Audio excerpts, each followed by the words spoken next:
Welcome, friends! Welcome. Hi, good afternoon. Hello. If you're watching from the other side, go to bed. Welcome to the Romance Writers Room. I'm here with my beautiful co-host, Desiree, and we're gonna talk about the Adhesion beat. We're basing it on Romancing the Beat craft book by Gwen Hayes.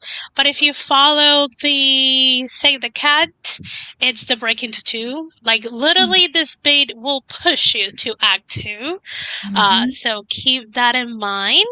Also, I'll drop the link, or if Morgan, if you're Range and you want to drop the link so I can pin it. After us, 5 p.m. Eastern, there's gonna be the poetry stream. It is at Morgan's or in JC's channel?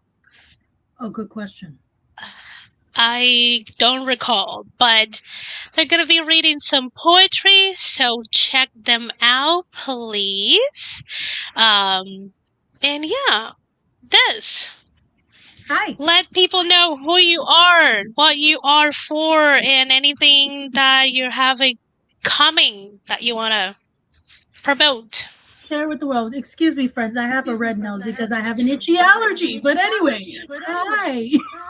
I am Desiree M. Ortega. You can find me here on YouTube under Coffee Reading Writing. I am a romance writer. I write contemporary romance, I write romantic suspense, and I dabble in other types of genres for short stories as well. You can find me also under Des LeRae. I am one half of the pen name with Tiffany L. Russell. We write under Des LeRae, and we have two series officially completed on Amazon right now. And we have a new series that launches in August. So, really exciting, working on all the things. So, you can find us over on Amazon under Des LeRae. And yeah, that's me, friends. Yes. Their books are good, friends. If you have checked them out, please do so. If you have purchased the books, whether you bought them or you read them through KU, please leave a review. That's the best way you can support your author friends. It helps with the Amazon algorithm for them to be found by other readers that kind of like read similar books, or they read books that you have read. That's kind of like the way Amazon recommends you things. They Mm-hmm. just look at your past purchases and the purchases from the people around your internet circle. Yep. So they are all up on your business. So leave a review on Amazon. And if you don't like Amazon, but you have Goodreads, go ahead and leave a review there. So let's start.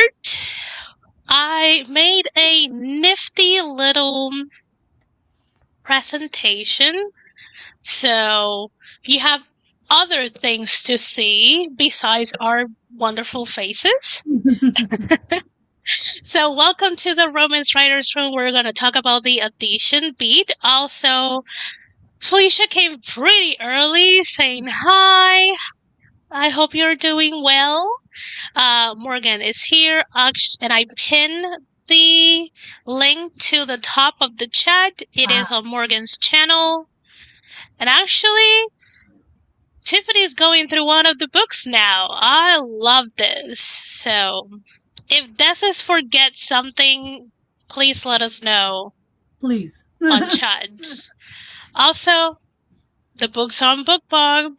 They are I apologize. They are on BookBob, so if you use it, you can follow them and keep tabs on it. Also, newsletter friends. That's the best way. Their newsletter is Chef Kiss.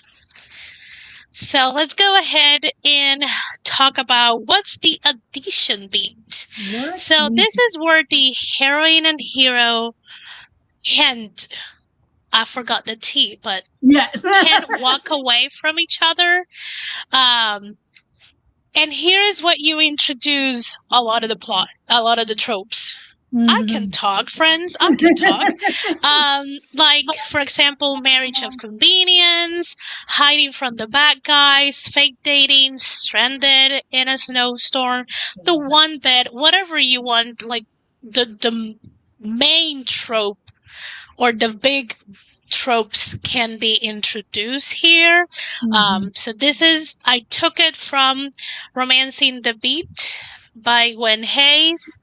Also, I found while searching for like a different wording, because sometimes you need to hear the same thing slightly different to get it. Uh-huh. So there's a article by Living Writer. I'll share the link in a little bit, that defines the addition beat as a sudden trick of fate happens that the characters can keep away from each other until the challenge is addressed. Mhm. That's a good one. So I'm gonna keep using the fake dating because it's the easiest to Mhm. explain. Um, so the fake dating usually starts because someone needs to hide something from someone. Mm. Uh, Example will be the movie and the books to All the Boys That I Love. The main thing was for, if I remember correctly, Josh, Laura Jean's sister boyfriend, to Mhm. not think like, for her to avoid the confrontation with him, she then pivots all the attention to her sudden relationship with Peter, Mm. which is fake. And Peter wants to do this too because he wants to make his ex-girlfriend jealous. So Yeah. that's the challenge for both of them. And that's the trope, the fake dating. And this situation, which if you saw the movie, usually I will pretty much think the scene where he turns her around by the back pocket on her jean, that's kind of like the audition plot, because that's where everyone knows they are a Mhm. couple. Mm. um and that's what propels them to the rest of the shenanigans of Act 2 and all the good old fake dating situations. Yeah. So hopefully this clarifies if you had some like troubles with the audition beat or the break into two. Yes. That's mainly it. So a couple of examples. I try to find like something not recent enough, Mm. not super cultish. So I was like, what would be a good chick flick that Mm. everyone and their mother have seen? I'm like, How to Lose a Guy in 10 Days is a good example. So I rewatch it, and I was like, this scene is the audition scene. So if you remember in the movie, after they met and she leaves her purse in his apartment and he see the basketball tickets, they go to the game together and she tries to push his buttons and see how, like, she is seizing him and he's also seizing her. So that's when, after that scene, when he says goodbye to her and she gets into a taxi, both of them decide, okay, yeah, we're gonna Mm. go with our respective bets and challenges with this other person. I And remember that's she's when in the we, taxi. She's like, "Oh, you poor yeah. thing." So that's pretty much what propels them to the second act and all the shenanigans she mostly pulls on him. God. No. It's Fun and games bunkers. indeed. It's bunkers. Um so I, in my search, I realized Save the Cat, the website, has a lot of full breakdowns of movies and books and series, or specific episodes in series.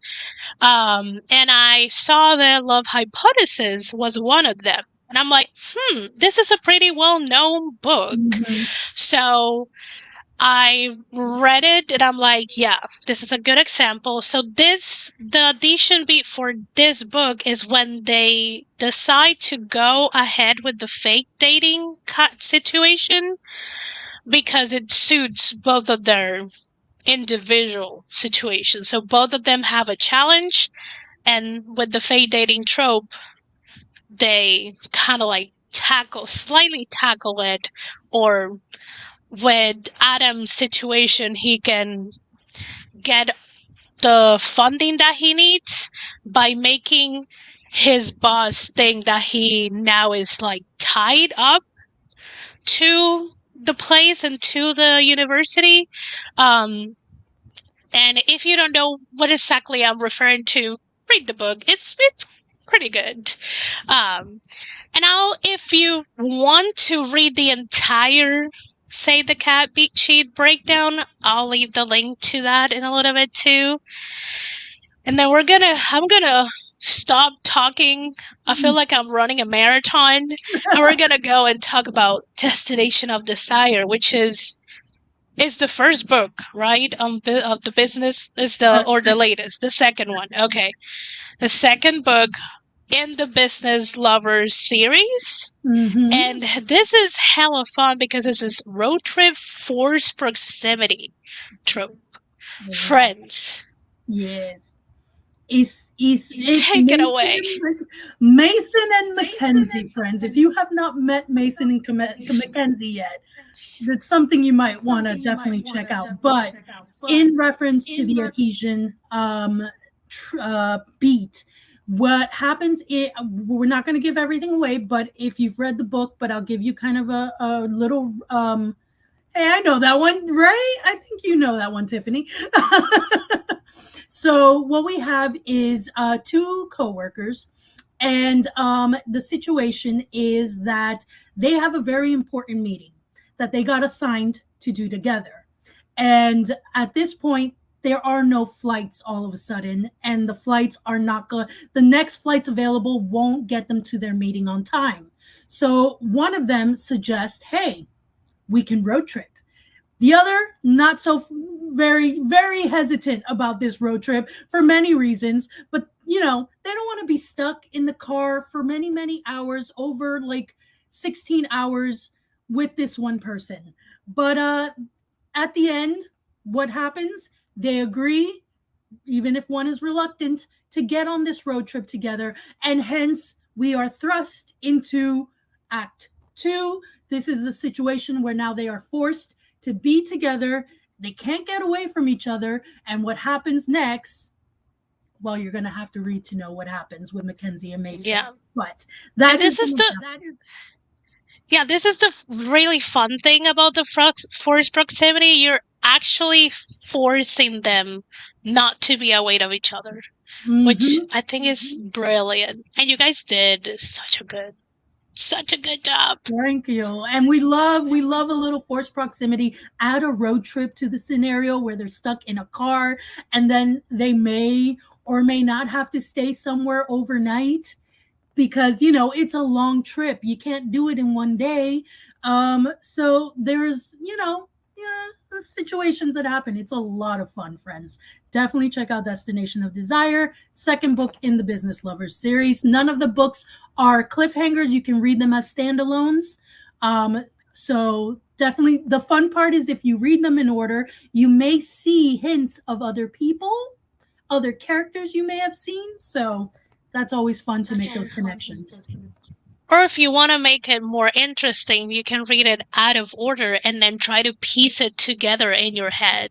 If you're that kind of person, that could be another fun.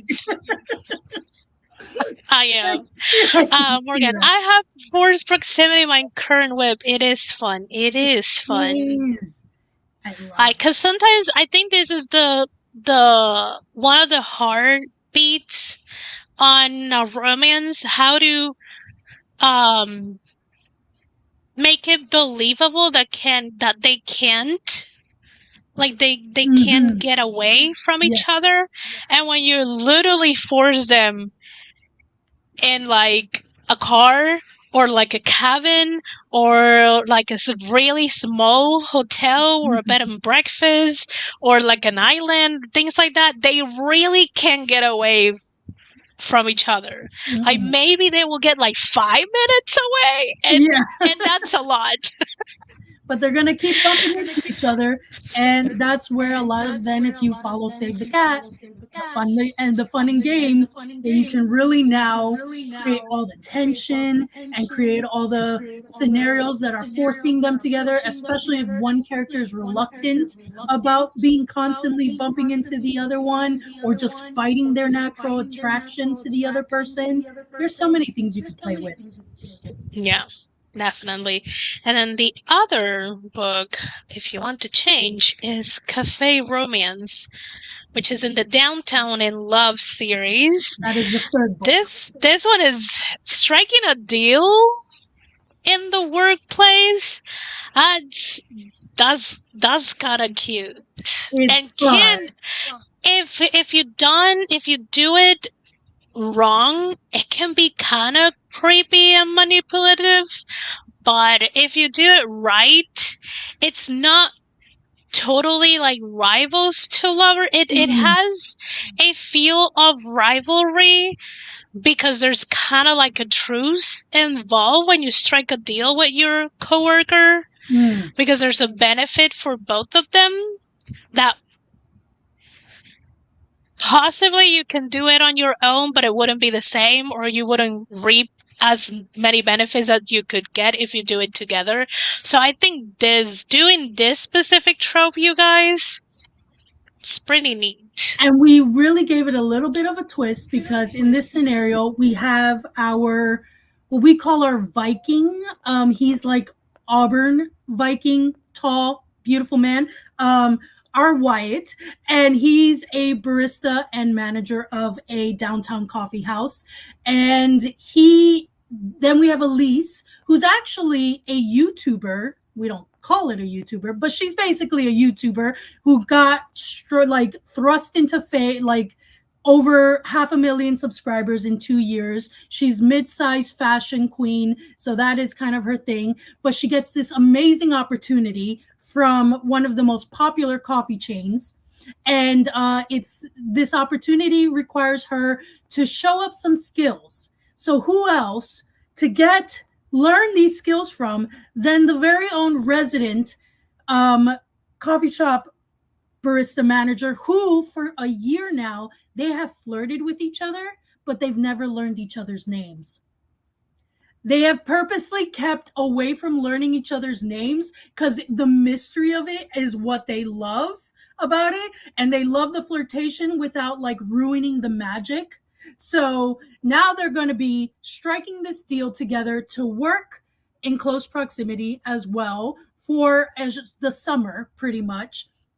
And then, I will just say this: they are the steamiest couple in the Downtown in Love series, and they are the third and last book of that series, and it was a lot of fun to write. But again, they're working together on something, and they choose to work together on something, which is causing them to now, for this summer deal, they're stuck until the challenge is met. So they have a challenge, they have a due date, so that is causing them to come together and be together frequently. And then that is what then thrusts into Act 2, where now we have fun showing all the ways that they fight tension and they build their, attraction, and they learn more about each other and all that fun stuff that in a romance you love, because this is the point where after you actually get to know the couple and you become invested in them. But before that, this is what propels them to finally this is what's going to keep them together. They're stuck together for the summer until this challenge is met. So that is the example for the adhesion beat for this story. Also, if you like kind of like a coffee related romance and you enjoy those scenes where someone is leaning over other, teaching them things, pick the book. Come on. Just saying, because You you, know? you can't avoid, pouring the milk and learning how to do stuff and being on top of each other. It just happens. Is there a storage closet situation? I don't know. You're gonna have to read and find out. Yeah, dude, definitely check it out. And then we got the final example. Before, if you guys have any questions, if you have any, like, if you're working on a romance and you're not sure if what you're using for the break into two or the addition beat works, Mhm. you can put it on chat and we can workshop it for you. We can Yes. also go through a couple of different tropes and give you examples what a good addition beat could be. And again, this is just to work through uh a genre that a lot of people think is easy to tackle, Mm, but when a story depends on a relationship between two characters, there's so much nuance that has to go into it, and also you have to make it entertaining. And it's a craft, friends. yes. So it sounds easy, but it's not. Um, so I checked the hating game, and this is a great example of rivals to lovers because in the company that Josh and Lucy work, there's a new opening and both of them are qualified. But the caveat of here is whoever gets the job ranks above the other and ends up being the other's boss. Mm, So this is like all or nothing situation. This is the challenge that they can one up each other. And this is the situation that will trust them into, again, the act two and all the good old competition, all the like trying to make the other fail at the mm, job. So it's fun. I enjoy rivals to lovers, especially on workplace, because mm. it's just there's so many things that you can do, but keep it legal and keep it work appropriate. It's key. Um, so let's go back to our beautiful faces, and I can go ahead and share all the links that I have. Yes. I think people underestimate how important the adhesion beat is, because it's where you're going to hook the reader to want to stay on the journey and to get and to like be thrusted into this journey with these two characters to see whether or not, what happens, and the investment in getting to learn who these characters are. You need to really prepare the reader to believably go into this next act.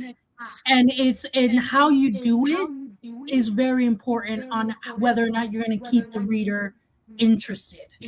So it's definitely an important beat that I think people may not know about, or they underestimate.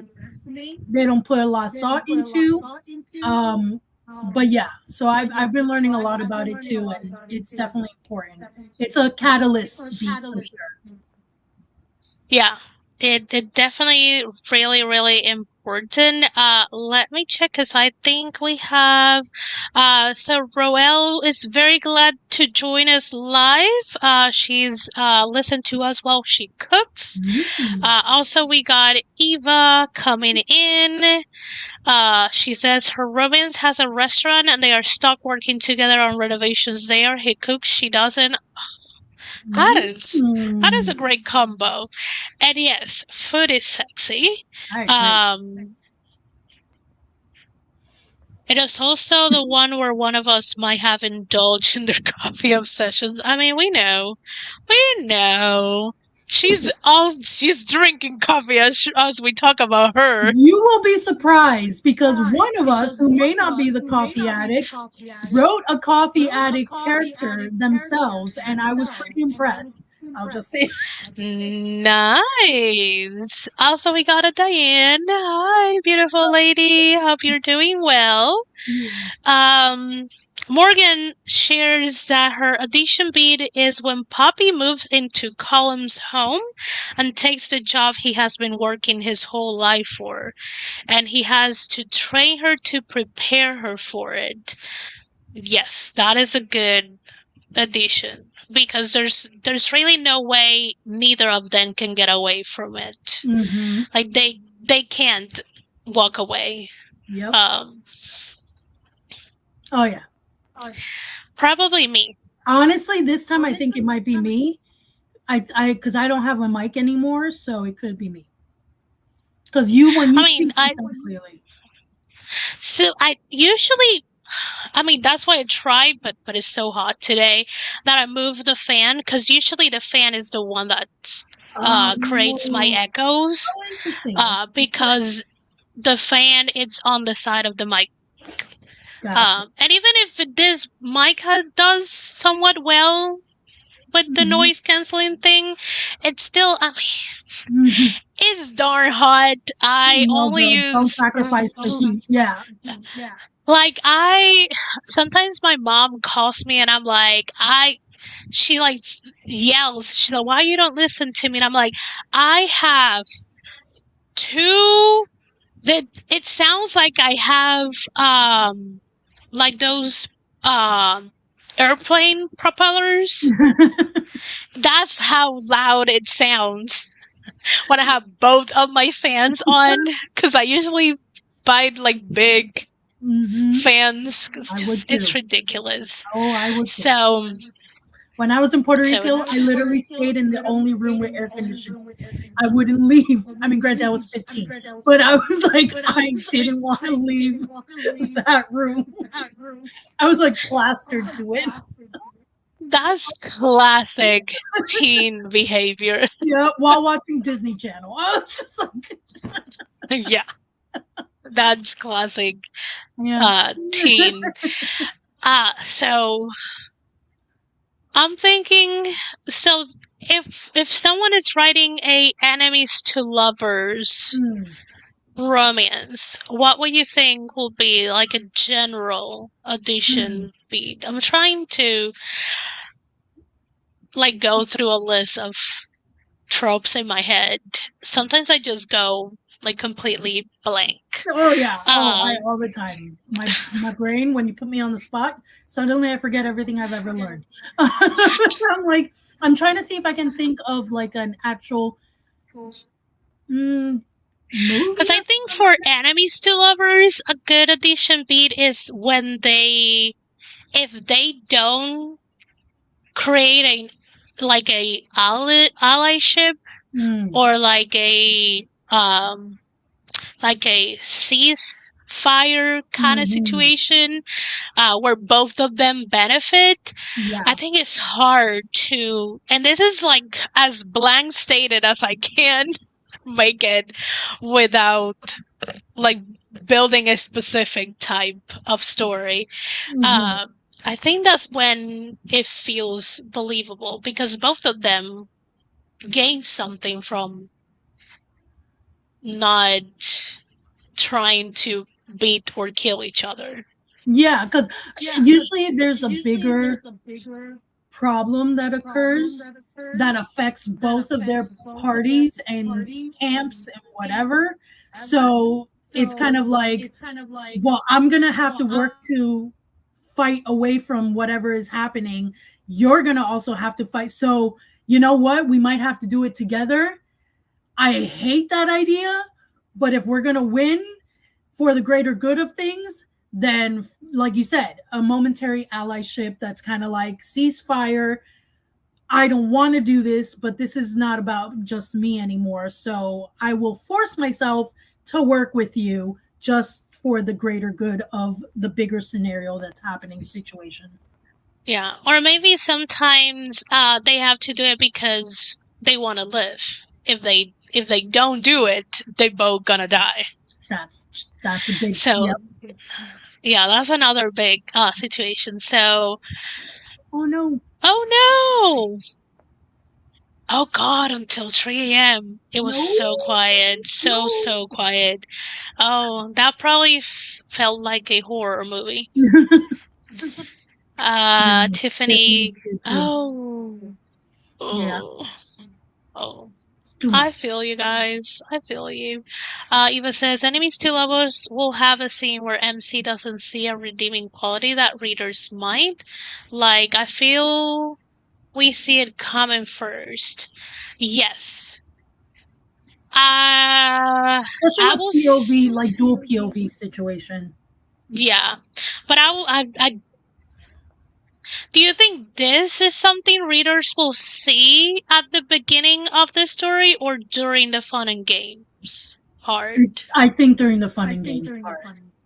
I think in the Because beginning, well, it depends how you I write. think, yeah, but I feel like readers can get a hint on the meet cute on an enemies to lovers, and then might confirm it through fun and games. Yes, there's there's something about them that like captures That you're your like, attention. this is yeah. I could this that like the meet cute and an enemies to lovers should have you say, I could get behind this. Not like I will, but like I could. That's a possibility. And then probably during the fun and games, you're like, I am behind this. Even though the other MC is fighting it and definitely Yeah. not. Yeah. Yeah. Hi, Angel. Glad to see you here. And a friend or someone else to the MC sort of acknowledge that redemption possibility to move the story forward. That's one option. That's one option, but again, what's the challenge? Like the audition, it has to be something because you can walk away from the MC even if you understand or know there's a possibility for redemption, because you could be like, yeah, possible, but that's not my problem. So it has to be something that cannot be avoided. This is why this specific beat, it's so tricky. Hello. The difference has to be put aside and they have to depend reluctantly on each other for survival. This. Yeah. I think foreshadowing earlier, yeah. Like an example is when an ex is jealous for the enemy of the enemy. MC is now looking at the enemy as potential lover, like it or not. I think she's focusing more on the enemies to lovers trope details. Yeah. Than the actually beat that we're talking. Exactly. Yeah. That's okay. Oh, nice! You finished the fantasy series outline. I love it. That's amazing. I'm working on the world building. Awesome. Congrats. What other trope you will think? Because I feel like the one bed, the situation is what makes it unavoidable. Oh yeah. Like there's like either you break your back on the floor or will sleep beside the other person. Yeah. And even if like someone started on the floor, like I could see the other one feeling bad about it and just being like there's enough room, just situation. But they're in the same room together, period. So they're stuck. Yeah. For whatever reason, however long.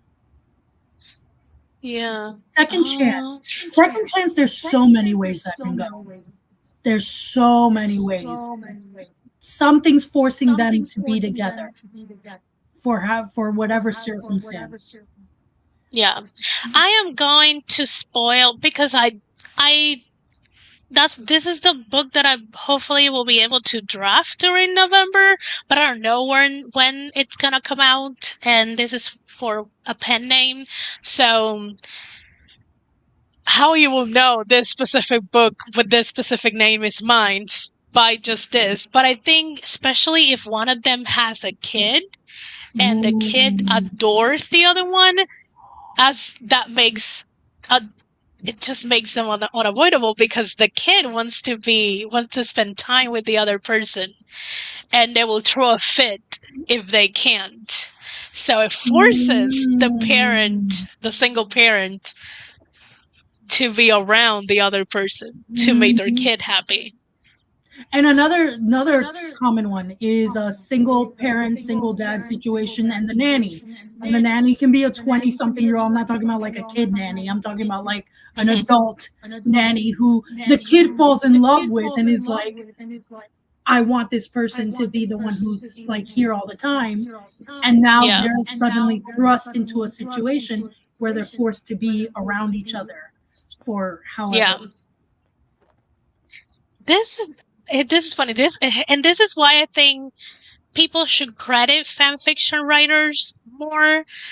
I read a long time ago, and the scenario was a single parent, and then the kid's favorite author moved to the house in front of them. So they Ooh. are in the same neighborhood, and then the kid realized his favorite author lives in front of them, and now the kid wants to be with his favorite author all the time, and then shenanigans and attraction and all that, Ooh. and I'm like, this is so good. Oh, that's fun. I like that. Oh, that would be. This is so good. Mhm. Mhm. And it's like, it's a young kid. Like, I will say anything, if I remember, the kid was like anything between 7 to 9 years old. Mhm.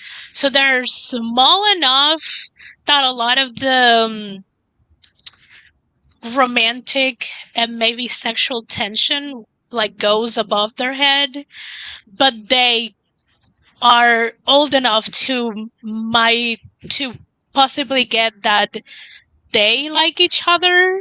Uh Mm. so I'm like, yes, Look at Diane. Diane. yes, it is a fanfiction. It is so good. I'm like, this will be pretty darn good if the kid is like a preteen or a teen. That could be another. Mm. Oh, Oh, that was in a Hallmark Christmas movie, but they were both in the same bed and breakfast. love Nice. it. Love it. We got Forbidden Love. Oh, this is hard because it is Forbidden Love. Usually, I will feel usually another trope will get in to Yes. kind of like make it unavoidable. Um, I will say a lot of from forced proximity is used on Forbidden Love Mm. Mhm. Mhm. to make Well, it a little easier. well, for example, one the story I'm reading from Corinne Michaels, it's a popular one right now, which is the nanny situation with a single dad. Mhm. Except the thing was, he knew her when she was like 18, and she like destroyed her chances of babysitting. It was like horrible. And now he's a cop. His boss is the sheriff, and it's the sheriff's daughter who comes back, and they force her to kind of nanny to help him out situation. So it's a little forbidden. She coins it as forbidden love because the whole situation with his boss, his dad, and I mean she's Mhm. 24 now. He's in his like late 30s situation, so he feels like it's forbidden to go there, and and the whole adhesion comes with when she's forced to babysit and be the Yeah. nanny, and now they have to be around each other. It's like I don't think I have read anything recent with this trope, like couple trope, but it's like adult friends, but one of them falls for their recently widow parent from their friend. Like they are Oh. like friends or best friends, Uh-huh. and one of them, they're adult. Everyone is of consenting age, Yeah. and one of them, the friend falls in love with the widow dad of her friend. I haven't read anything recently like that, but Hmm. I think the modern take of it is like my brother's best friend kind of situation. That's the modern take of it. Gotcha. Uh so another common addition beat is health. Yes. Yeah. One nursing the other back to health, stuck in a cabin, some sort of redemption for causing the injury. I Yeah. love this. Can't leave because my leg is broken. Maybe your abs will help. I love it. I love it. I love that. This is perfect. But yes, the comfort nursing kind of situation, it's a good That's fun. addition beat. Yeah.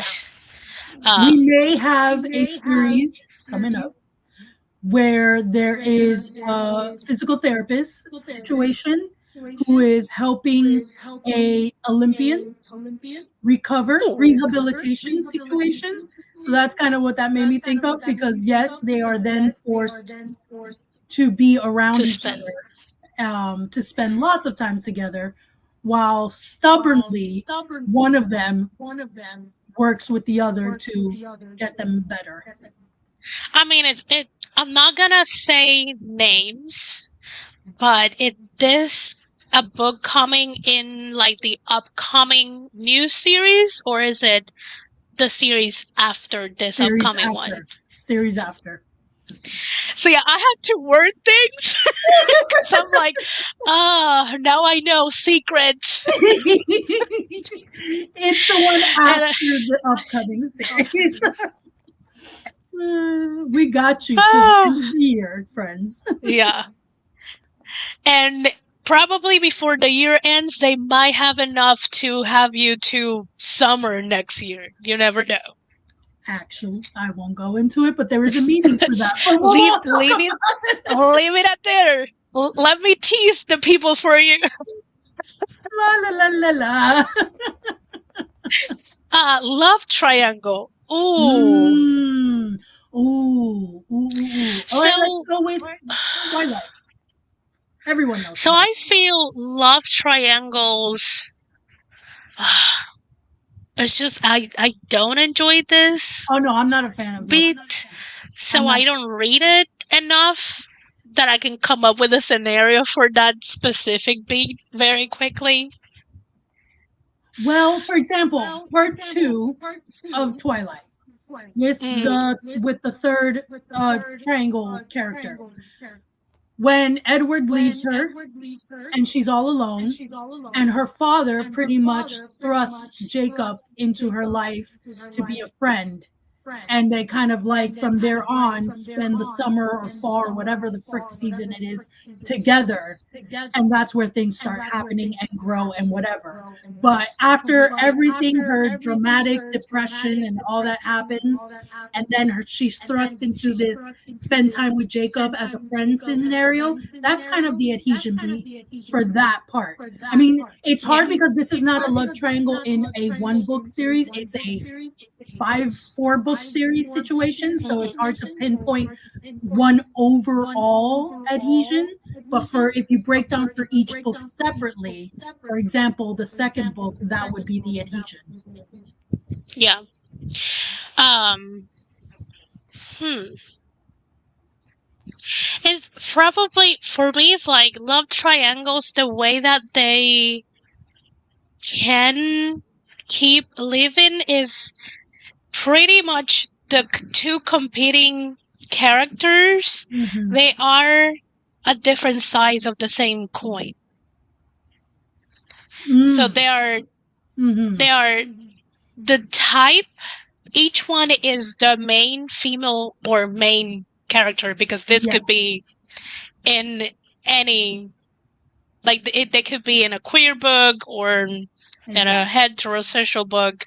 Um, but that main lead, usually the love interests are what they like. They just are not. They don't hold the entirety of what they like. Mm. Like she, for example, Twilight. Mm-hmm. Why I'm forgetting Robert Pattinson character's name? Edward. Edward. There we go. A very common English name. I'm like, who is that dude? Who's the sparkling dude? Who are you? Edward is kind of like this calm, collected. I have my ish together, even though I am a teen, quote unquote, because he's over 100 years old. Um, Overprotective, rom- romantic, more like stalkerish kind of Mm-hmm. situation. Mm-hmm. So she likes that she feels protected by him. And wanted. And while she might be in an anxiety attack, even though she doesn't show it, he mostly keeps her calm. But then there's Jacob, who's more like warm, fun, exciting, more in touch with his feelings at the moment. It feels um, like thrilling to her. It feels like a true teenage experience. Like Mm-hmm. nothing feels too serious, Mm-hmm. while still feeling like there's some level of protection with him. Mm-hmm. But they're different enough and similar in feeling enough that they are the same coin, different sizes, and that why she feels attracted to both of them. Mm-hmm. Especially when she And I think realizes, that's how. Yeah. especially when she realizes they're both supernatural creatures. So there's that similarity in that sense. They're both protective of her. They're both wanting her. So there's this intensity from both of them as not just crushes, but as supernatural beings and all these things that I think attracts her even more because it's not the ordinary. As you can see with like kids at school, that guy who has a crush on her, he's so basic to her that she doesn't even, not even at all. But here are It's these, like bland. yeah. But then here are these mysterious, dangerous, guys, and she's like hook, line, and sinker. Yeah.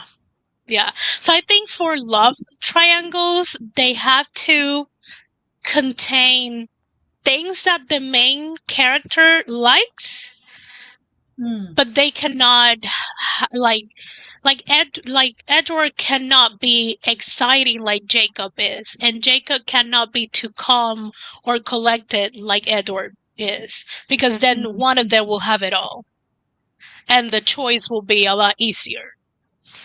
That's a good point. Yep. I love this. My mother is 78. I'd be happy for my mom and my friend, but it'd be odd. That's quite the gap in life phases. I mean, this could work if the parents are teens when they got the kid. But again, some people like age gaps. I'm not one of them, but and also I'm enjoying the modern take with like the best friend brother, the Mm-hmm. sister friend kind of thing, because it's a little closer in age. Yes. See, for me, like in real life, I'm not an age gap girly, but in fiction, I enjoy it sometimes. So I'm like, give it I to me. just see. I'm not gonna say names, even though I'm pretty sure none of them know that I have or watch any of my online content. But I had a friend who had a boyfriend. I was I will say anything between 12 to 15 years older than us. Mm. And they started dating when we were in high school and he was an adult, like adult. And they dated halfway through our college year. And when she asked a lot of things, and I'm like, I love you, and I'm happy that you're happy, and I'm glad your parents like agree. But I personally find it very weird that when we go outside of like a 5-year gap, because what you guys have in common, like Mm. everything that he grew up with and everything that makes him who he is, all of the references that he's gonna use, you weren't even born or you were a baby when it happened. So how do you guys Well, communicate? okay. And to counter that, I have a personal experience. I get that this is going to be probably like, nah. I was 17. He was 24 and 6 years. So I was always more mature for my age situation since I was younger. And I always Mhm. had older friends. Like my best friend, who I considered a cousin, was 4.5 years older than me. And we were stuck like glue together. And so a lot of we had a lot in common and we had a lot that we could talk about. Granted, this was in church days, so we were also in that like lifestyle together and we were in common things together. I ran the drama crew, he was an actor within the drama crew, so weirdly And dynamic. weirdly, religion is very okay with like big age gap, and that Yes, always kind of icky. especially when it's the male who's older, they're very okay with it. Yes. Yeah. Ugh. And but here was a power dynamic where I was his leader under the drama group and things like that. So there was, I could see there wasn't any issues in the sense of conversation. Like we felt kind of equal in conversation. So I could see how it's possible. And then obviously I got older. We wrestled with the idea for like 3 years of will we, won't we? And then Ugh. it never happened situation. Long dramatic story. But yeah. Yeah, but we were. I think we were around like 16, 15, 16, 17.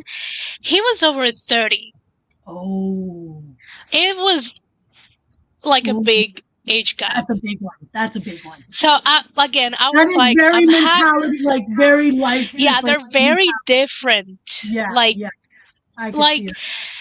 and she's the older. She's in her household is just her and her little brother, and it's not Mm, like I. She will be like, but you get like you talk with him, you guys have conversation. I'm like, yeah, because a lot of the references that he uses, I have heard them from my brother, who is still younger than him, but I still get the references because they are like contemporary, and I was exposed to it. You mm, weren't. But I was mm, like, again, I'm just not gonna get involved. If your parents agree to it, that's you guys' problem. And when they mm. got fights, he will talk to me, and I'm like, you do realize that this is just miscommunication because you guys talk different languages. Like, this is so funny. And this right here is why we can have secrets. What? Did We I say did not anything? say that I didn't say much. We're anything. just saying stay tuned to the most possible, like the upcoming series. And to hook you even further, if you enjoy what she mentioned, look forward to the next one. Now, how many next one we're talking about? We don't know, because I you don't can know if switch it people up remember whenever you want to. We wouldn't be the wiser. So I mean, I'm gonna give because we were talking about it, another little tidbit. Look forward to what's really fun is a reverse age gap. yes. So that will be a lot of fun. Oh, you two are out for my heart. He was like watermelon sugar, a Jake Bella fanfic, and anyone who likes to write anyone who likes that sort of thing should read. I've heard of that Nice. name as a fanfic. Like someone has mentioned that. Many people. Yeah.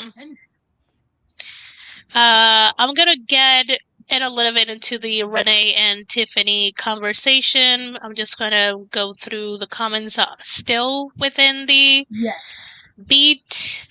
Other, and there is the old childhood sweetheart. Mm, Yes. God. Hmm. which a lot of times leads to second chance stories. It does, But there's usually a unless you are separation. doing friends to lovers, Or that. True. Very true. because you still you start with them already having each other in their Mm, lives in good terms. But if they were Um, childhood sweethearts, then that already implies that since young, they've been together. yeah. So I would So, imagine a childhood sweetheart is like a like middle school, high school relationship, mm, and then they broke off and they meet again when they are adults. Like mhm, college, they weren't in each other's life. yeah. So yeah, that is a second chance realm Hmm. thing. Which usually for friends, whether it's like in childhood, anything related, like when you have a past, Mm, whether it's a bad one or a current good one, hmm. usually something has to happen that you both need to do together. I will. Oh, do I have the book with me? No, I think I just have the ebook. So, Sarah Sutton holiday romance. Chris, jeez, why I don't remember the name at the top of my head. Let me find it. Um, like I think it is getting her friend to help her with like Christmas celebration before she leaves. I Okay. think she moves. Her family is going to move to Florida, where Christmas isn't Christmas, like it's a tropical kind of situation. Mm, Um, so and he doesn't like Christmas, okay. so they both come together to have like the best Christmas Mm, before she leaves. The other one is just don't fall. It's if the broom fits, because hmm. she hates Halloween, and he likes it, but it's not like his favorite holiday. Hmm. So she gets reluctantly pulled into Halloween shenanigans, and this is kind of like a second chance too, because they used to be together, but they're Oh. not when things start to redevelop. So those are kind of like examples of like Mm, something has to like they need to do something together yeah. um for it to happen. I agree. Is it just me? I always felt like Bella had a bit of a dead wish of Uh, I think so. I f- I feel like was it yeah, the second book. I feel like the second book had that feeling. That's the one that it has like 3 months where the page was Yeah. just a month, and then you. And I like that. I'm like, That was, oh, this is yeah. cool. This is a good Visually, they did visual. it. Yeah, they did it really Not well on, visually too. yeah, to move time and to actually make you feel how depressed she Hmm. was around that time. Yeah. So, yeah. I think the second book, she had a death wish. Yeah, and she Um, definitely dealt with depressive um symptoms in episodes, and I mean, her freaking nightmares where she wakes up bloody murder screaming every time. yeah, That was, yeah. yeah. That's I don't funny. like reading her my marriages. But her real life is is the opposite to me. Cougar mama. Yes. I learned from him and he lives for me. Unfortunately, I was an adult as a kid and had to parent adults. Yeah. I lost my childhood, but my energy, my spirit is young. Honey, granted, I always had an old soul, but my spirit is catching up with my missing years. Mm. Nice. And this is interesting. Oh, There's a movie about that. He is a singer and he got into a lot of things, like a lot of scandals. So he goes back to his hometown and his childhood sweetheart it's there, and when they meet, he meets the kid that oh, happens to be the same age of the years they spend apart. ooh. Like exactly the years. I'm like, oh, also there's a Kennedy Fox that has a secret baby.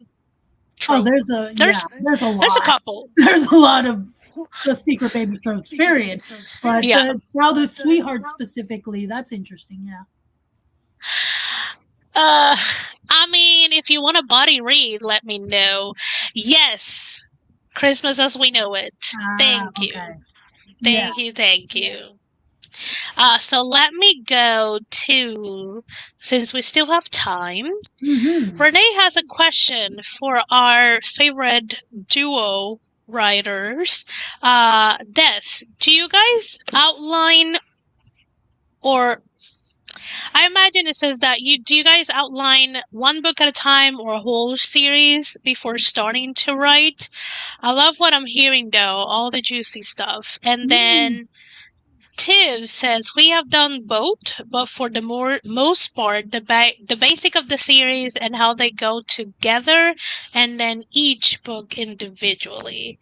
Uh, but Des might see it differently. So, Des, how do you see it? So for the most part, exactly what Tiffany said. We will get um a general theme for a whole series. And for example, let's say like sports or something. We'll get a whole, we're like, okay, let's do a sports series. All right, so we have a theme. So now let's get together and come up with, let's say, 4 books. Let's figure out what 4 sports are in each book. And then let's come up with a trope or a plot or something. So we do plot a lot of like generally together. And then once we assign which book is who, we kind of confidently leave that to each other individually to write it. And then we just we consort each other the books we write for any details for connecting characters. But once we kind of figure out the overall umbrella, we individually write our assigned books, and we kind of. So, do you guys share the outline of the book, or you share the book after you write it? Here's the thing: you're talking to 2 discovery writers, so Yeah. that's the thing. So we bullet point some general important plot points for the story, and then we leave the rest to discovery. Okay, so let me rephrase, because Yeah. that. Thank you for reminding me of the Discovery writers. Yes. Do you share the bullet point list before you write the book, or do you guys wait to share after the book is written? We actually so far have come up with the bullet point ideas together in a meeting. Okay. So we'll go over like what we think the story should be about, at least the main important parts, and we'll share that together because we come up with it together. And then we leave it to the individual after that. Okay. And then we won't Okay. see it again Nice. until it's been written.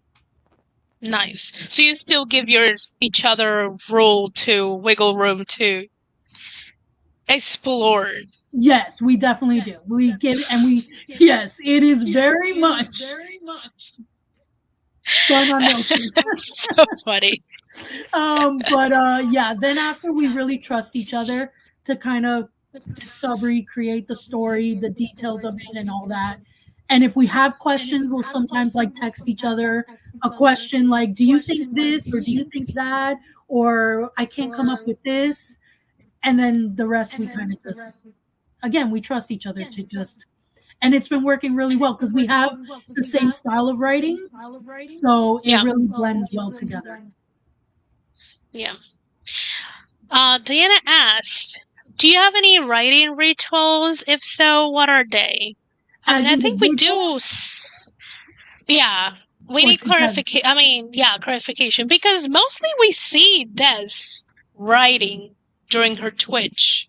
Like, That's my and when routine. I know she is writing off camera, it doesn't look that different.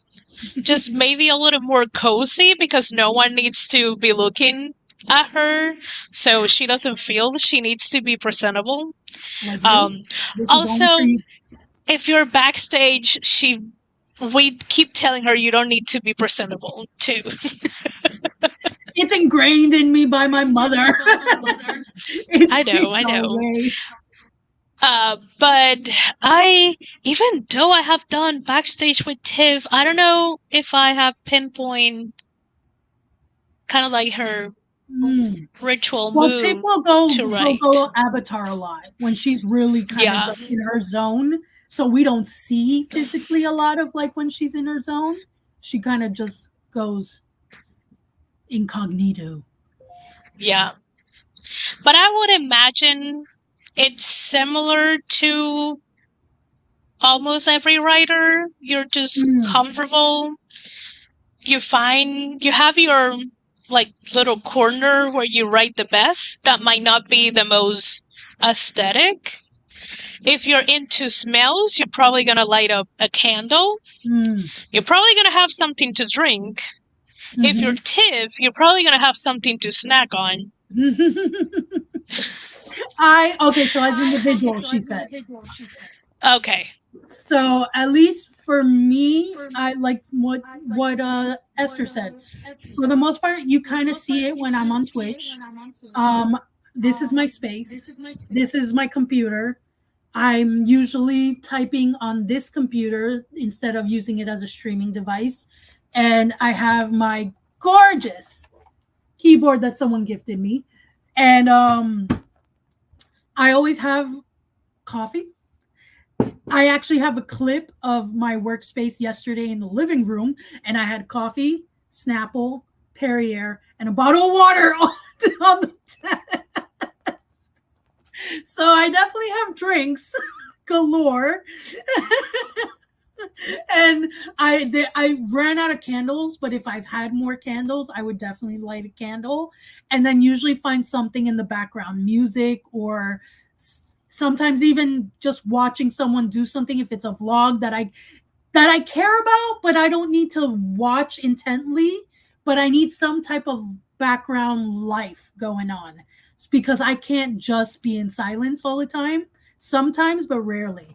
And yeah, and then try to convince myself to stop procrastinating is usually the deal. That's yeah. That's a big one. That's a big one. I remember we haven't done any because we stream every night during the week, and some of us stream the afternoons on Twitch. It leaves very small spaces for us to work backstage on our own. Mm-hmm. So it has been a while since a lot of us have convened backstage and work together. But when it happens, half of the time is getting Des to focus, Nia to stop going into shiny ideas. It's like we're reeling each other around. Usually I need to be convinced to stop having a concert here. Because you guys see me singing and dancing. She will tap out, and we're having a whole conversation, and Esther's just there like, it's just like, and they're like, "What are you doing? We see your hands. We shouldn't see them." Her zone. She's in her concert zone. Tiv says, I don't know if we have rituals exactly, but we do try to keep each other in the loop and plan a lot together.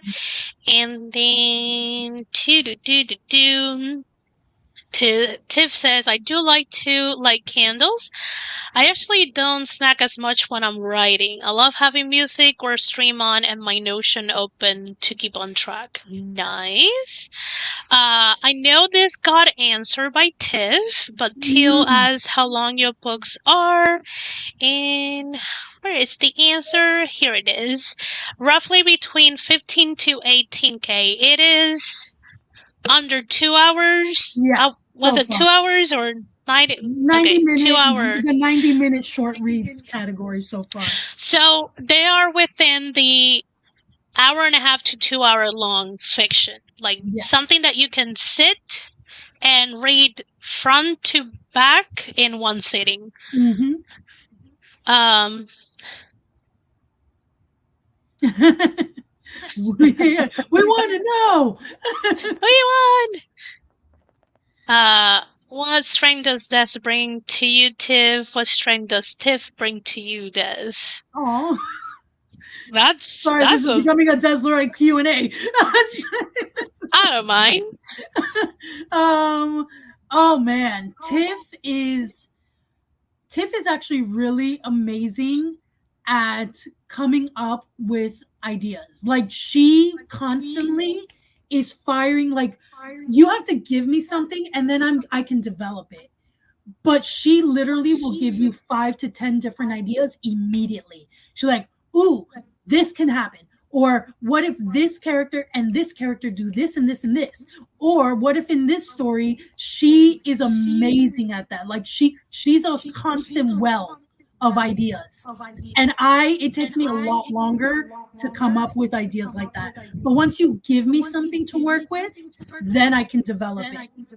That's Yeah. kind of like for me. And her organization, like on Notion, holy crap, that has saved us. I am so grateful for her business mind and organization skills. Yeah. So this is Tiff answer. Des brings to the table keeping me from putting a full turkey and all the trimmings on my plate. She also helps when I'm convinced I suck at writing and focus where I'm talking too much. Look at us. Yeah. Aw.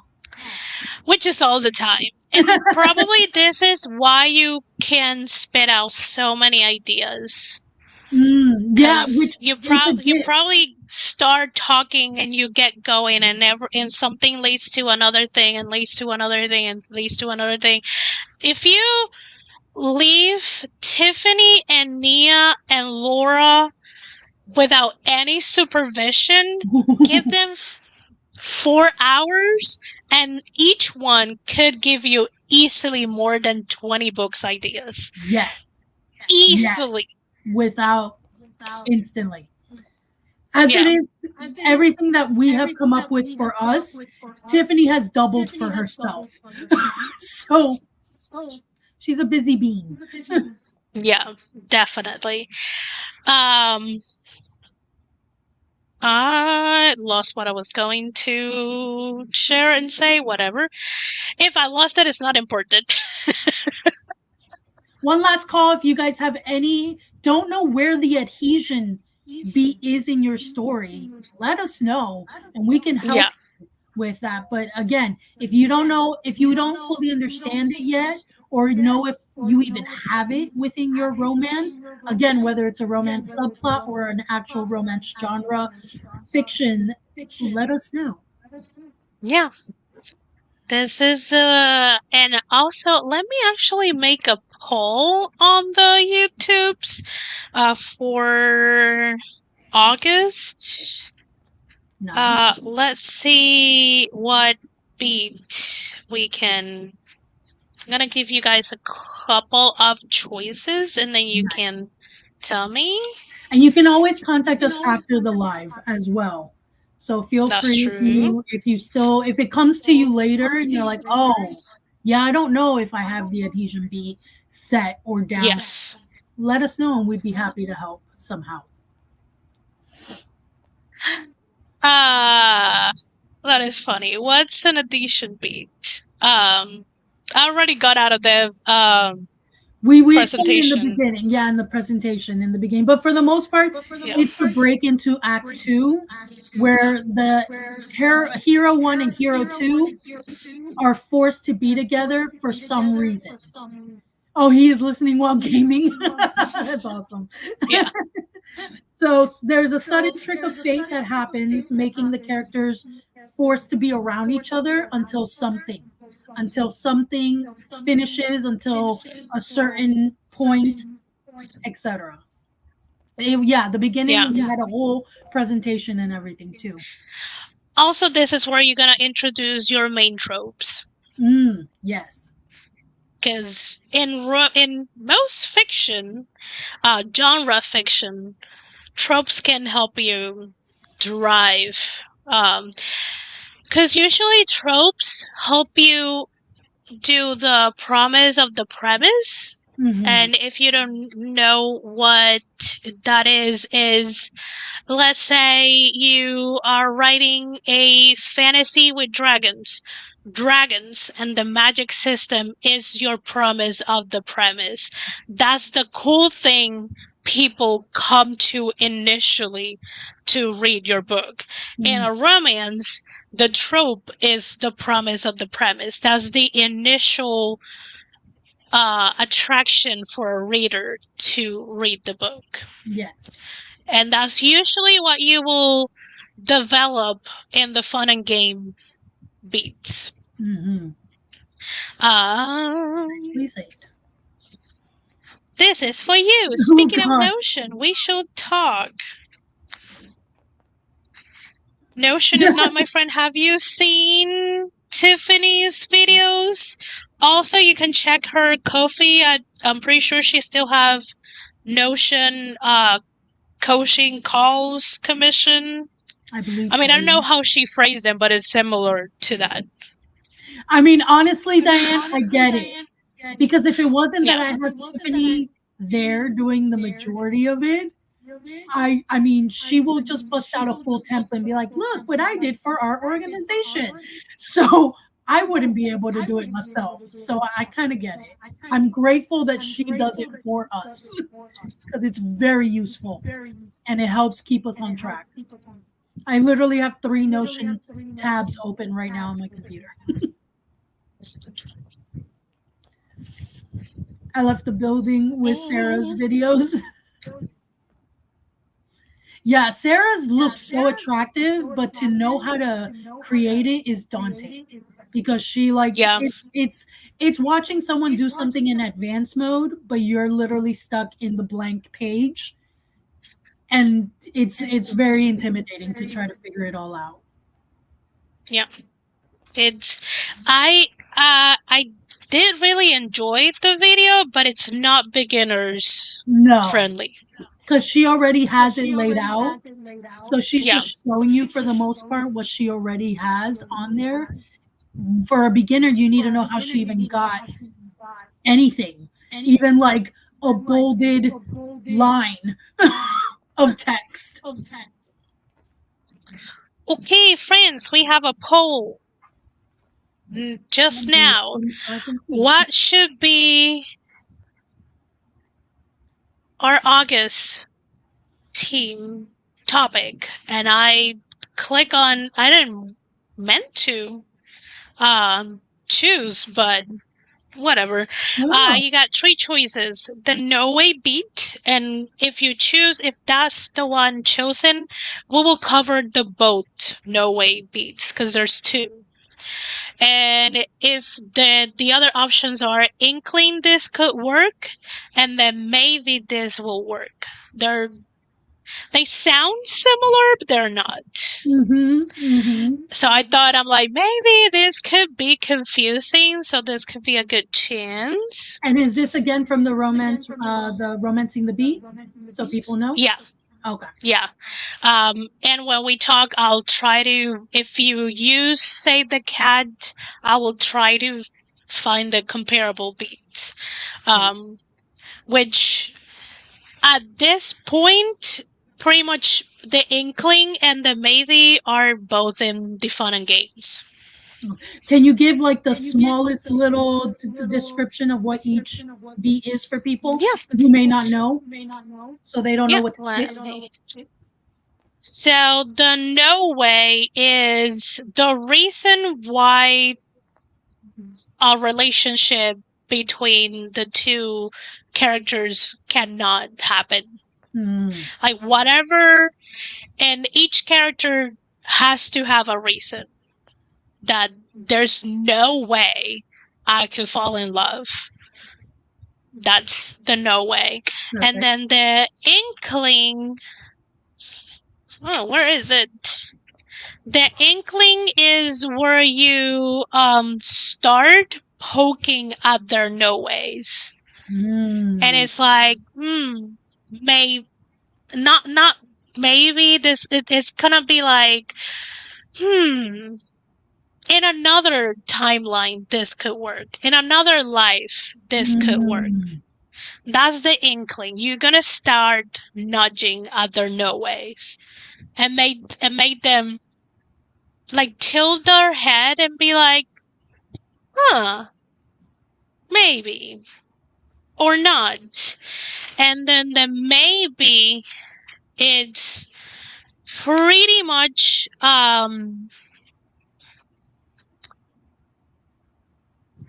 like you're gonna attack their no way enough that they gonna start wondering if it's good time to let go of that reason. Like they're actually in the maybe my no way it's a lie that I'm telling myself. And maybe we don't have to be in another life or timeline to make this work. Maybe it can happen. Exactly. Yeah. So there it is, friends. Hopefully that helps you kind of get an idea so you know what to vote on. And let us know what audience will be. Also, we got JC. She's like, oh shoot, I need to reload. I hit the wrong one. It's okay. Oh, the no way. He killed my father. Oh gosh. That's a ooh. How do you come back from that? Not detention. Esther, so awesome to see your beautiful faces. Thank you. Thanks, man. It's better than suspension. So I'll give you guys, I will give you guys 2 more minutes. 2 more minutes to vote. I already see a clear choice, but I'll give you guys 2 more minutes in case you have to change your vote, like JC or anything like that. Also, at the top of the chat, the link to Morgan and JC poetry stream is pinned. So click it, have it open on another tab.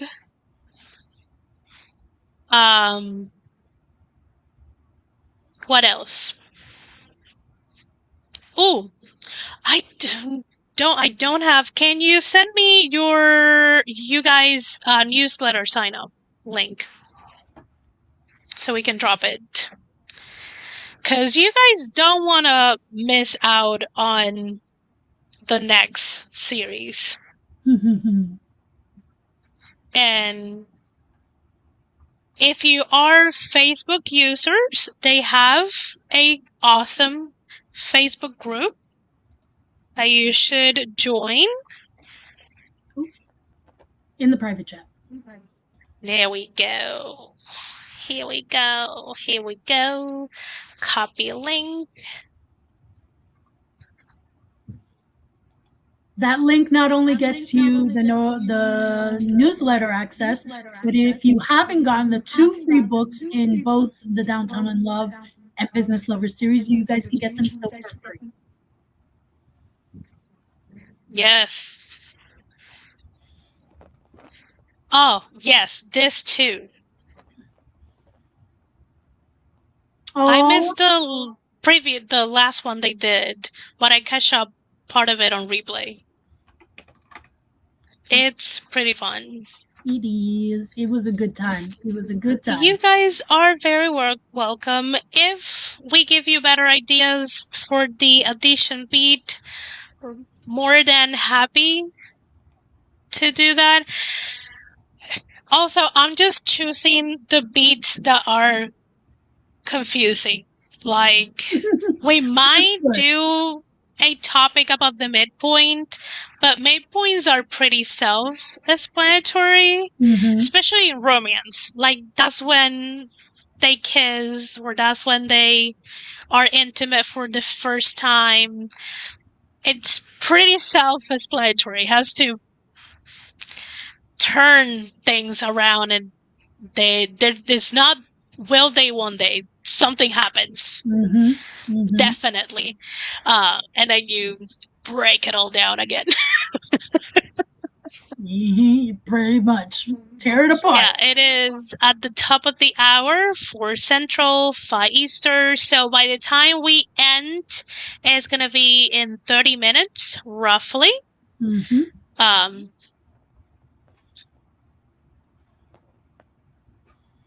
Send it to one of them. Perfect. Oh, there you go. Yeah. This. Okay, let me see. Have I do subscribe to Desiree? I know I messed the accent. That's on Amazon. Either way, you can't find it unless you just put it like that. So that's a good example how to find it. There you go. Don't try to put the accent on Amazon. It's not gonna find it. Nope. Subscribe to their newsletter. It's honestly, friends, it's really fun. And not only you get a lot of information, you get a lot of behind the scene kind of like lifestyle shenanigans from them. And they also are nice enough to recommend other reads. And usually they are books that they've read or are reading.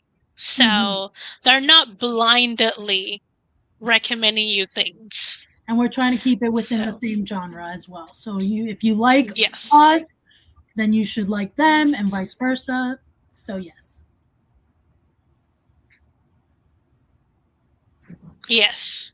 Aw, yes. Good. I'm glad. So I'm gonna close the poll and the poll and see. So the No Way beat won with 83% of the votes. So that's gonna be the August topic. If you are a romance writer or you have a romance subplot and you are struggling with those beats, finding, because this is very character specific. That's the tricky part. If you want to come and workshop with us, or if you are a fellow romance author and want to guest co-host on that episode, reach out to me. It's gonna be, did I say August 27? I think it is. I'm pretty sure, but I'll confirm looking at the email that I sent to this. Because I already have the dates for it. I just haven't. Here we go. Yes, August 27. It's probably going to be around this. August 27, probably around this time. I think 3 p.m. Eastern. It's so far a good time for both of us. And it works for most time zones. Not all time zones, but most. Because if we have any European romance author that wants to come, it's probably going to be night for them. Yeah. It might be late night, but it's still somewhat decent. And it's just going to be mid-morning for most US people. So I think 3 p.m. it's going to be the time. And like always, I try to keep it within the 1.5 to 2 hour stream so I don't take a lot of time out of all of you, because time is precious. Time is money, friends. Time is money. Holy. I'm sitting here trying to get back to the newsletter once I get through this doggone edit. You got She's this. so cute. You're so cute. So you guys now know next Romance Writer Show is going to be August 27th, 3 p.m. Eastern, and the topic is going to be the No Way Beats, because there's two, because we have two characters. So if you have anything to workshop, reach out to any of us. There's always the Google Forms in the description. And that's it. In 30 minutes, actually, in 27 minutes, the poetry stream is going to happen on Morgan's author Morgan Lee channel. The link again is at the top of the chat. So if you enjoy some poetry, or if you're interested in poetry, check it out. And we will see you guys around in late August. Thank you, friends. Bye. Bye.